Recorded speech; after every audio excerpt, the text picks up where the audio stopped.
Hi, my name is Brendan Soto, and I'm doing a book talk about Treasure Island, written by Robert Louis Stevenson.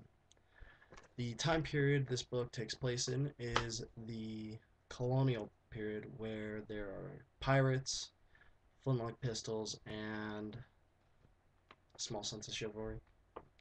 Um, the story starts out at the Bowben Inn, home to Jim Hawkins and his mother.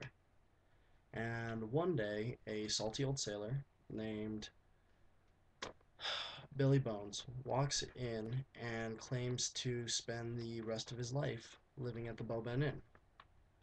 He then asks Jim Hawkins to watch for any other sailors passing through. Later that night, a man named Blind Pew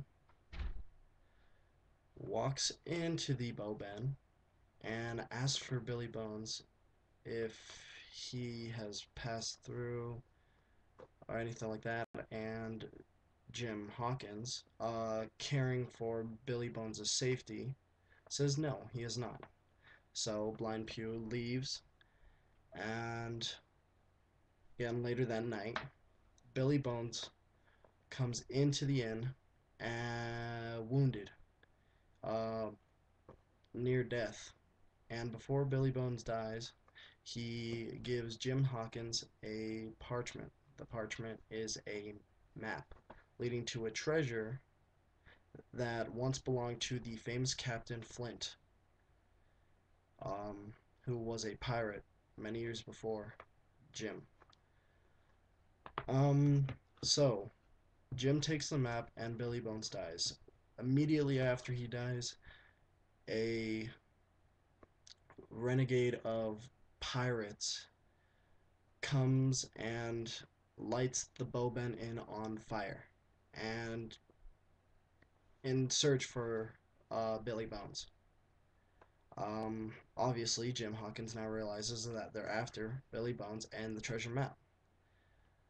And Jim and his mother escape from the fire and hire a crew and a ship to set sail and go on an adventure for Flint's treasure.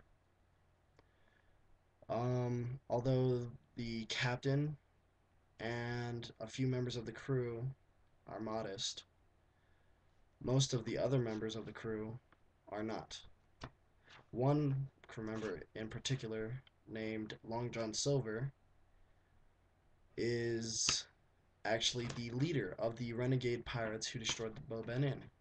And a majority of the crew that they had hired to go on this quest were also pirates under the command of Long John. Well, on the voyage there, Long John earns the trust of many of the modest crewmen, and finally, when they reach the so-called Treasure Island, um, Long John Silver, Jim Hawkins, and a small group of the pirates take a longboat to the island, while the rest stay on board. And little is it known to the captain and the other modest crew members, the pirates plan to take over the ship, and Long John reveals himself to Jim, um, informing him of his plot to take back the treasure.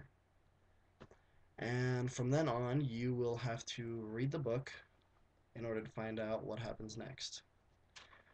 Um, the book itself is great. It is a action-packed adventure book, and obviously, um, readers that would be interested in this are lovers of action, adventure, drama, um, fighting scenes, and for those, and the reader may occasionally get some information about sailing. Um, definitely a good um what else to say? Uh this book is the book I've chosen that has been made into a movie, and since this book was written in about 1883, there's been quite a few movies made based off this book alone, and there have been a couple parodies out there about this book. Not entirely accurate, but yeah. Um, so yeah, like I said, great book. Really puts you in the perspective of a colonial man, pirate, whatever you're into. But yeah, and that's my book talk on Treasure Island, written by Robert Louis Stevenson. Thank you.